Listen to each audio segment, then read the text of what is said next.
L'association Résonance existe depuis 1988 et elle a pour objectif la formation et la création en danse contemporaine. À partir de 1996, j'ai été contactée par la mairie d'Angers pour faire un travail avec des personnes âgées. Et en fait, cette première expérience avec la personne âgée et des enfants m'a ouvert la porte et je me suis dit, mais il y a quelque chose à faire sur le plan intergénérationnel. Mais quand on arrive à la personne âgée, on arrive à la mobilité réduite, et la mobilité réduite, on arrive à l'handicap moteur, et de l'handicap moteur, après l'handicap, il n'y a plus de frontières.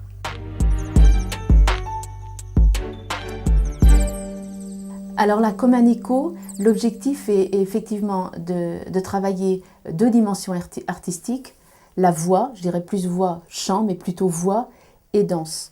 Donc de travailler aussi avec un autre artiste, et c'est toujours intéressant de travailler à deux, et de faire émerger chez ce public qui ne parle pas bien, qui a des difficultés, de faire naître quelque chose de complémentaire à la danse, parce qu'ils ont déjà beaucoup dansé.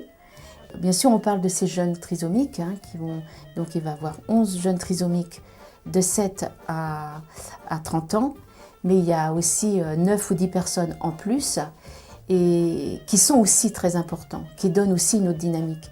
Et moi, je ne choisirais jamais de stigmatiser l'handicap et de mettre sur scène que des gens porteurs de trisomie, que des gens en fauteuil ou des gens en fauteuil. Et que cette mixité, pour moi, est importante. Moi, je suis une militante, entre guillemets, de la danse et de dire que effectivement cette singularité-là que développe Résonance, je pense qu'on ne devrait pas être les seuls. J'ai envie de la faire connaître parce que je suis toujours étonnée que les gens soient surpris de voir des gens en fauteuil ou déficients intellectuels et de dire en fait on ne les voit pas, ou alors le fauteuil il est pris comme un élément chorégraphique et il fait partie du spectacle.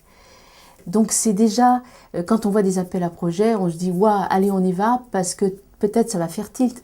Bien sûr il y a l'argent derrière, mais de toute façon pour faire vivre un projet il faut de l'argent, et c'est une énergie comme une autre pour moi. Et bien derrière ça effectivement on va avoir des gens qui sont à l'écoute et qui vont nous donner les moyens.